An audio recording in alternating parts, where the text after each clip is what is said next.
उस वक्त कोठारी बंधुओं ने अपना बलिदान दिया था, जो 200 किलोमीटर से ज्यादा पैदल चलकर अयोध्या तक पहुंचे थे और उस विवादित ढांचे के ऊपर चढ़े जिसके ऊपर उन्होंने भगवा फहराया था। उनके गांव की मिट्टी लेकर चलते हैं। आज की वीडियो ज्ञानचंदों के लिए। वही ज्ञानचंद जो व्हाट्सएप और फेसबुक यूनिवर्सिटी में लेक्चरर और प्रोफेसर के पदों पर तैनात हैं।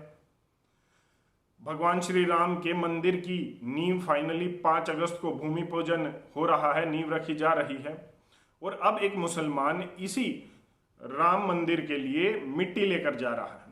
तो ये ज्ञानचंद बाहर निकल आए हैं, अपने अपने बिलों से फेसबुक पोस्ट डाल रहे हैं, व्हाट्सएप पर स्टेटस डाल रहे हैं, कह रहे हैं ये कट्टरवादी मुसलमान है, इसको मिट्टी ले जाने के लिए अलाउ नहीं करना चाहिए। कोई कह रहा है ये अपना एजेंडा सेट कर रहा है, इसको अलाउ नहीं करना चाहिए।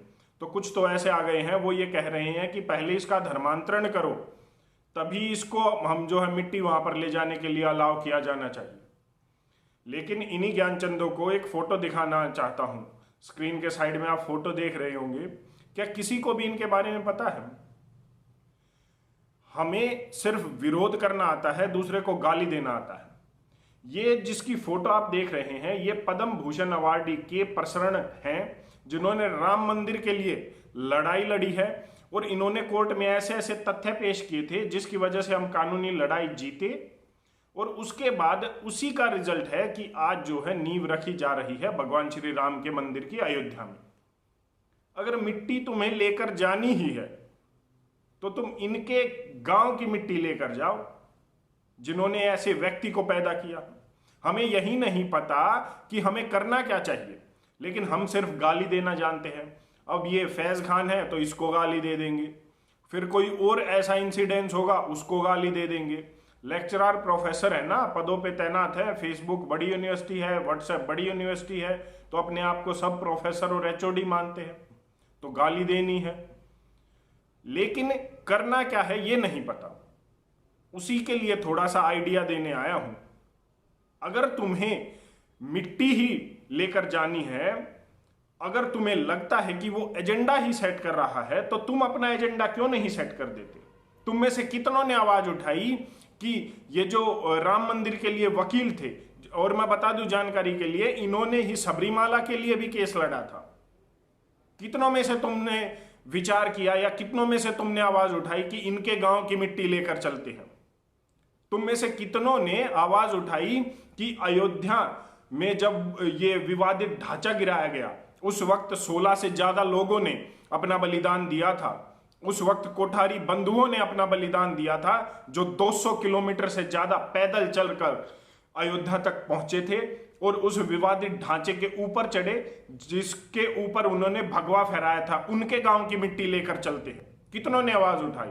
एक भी प्रोफेसर या एक भी लेक्चरर जो ये फेसबुक और ये व्हाट्सएप के हैं ना, इन्होंने आवाज नहीं उठाई, क्योंकि इन्हें बस गाली देना आता है, बस दूसरे की बुराई करना आता है, बस इतना पता है कि वो एजेंडा सेट कर रहा है। इन्हें लगता है कि वो कट्टर मुसलमान है। अरे अगर वो है तो वो अपने मजहब को फॉलो कर रहा है, तुम्हें इससे दिक्कत क्या है?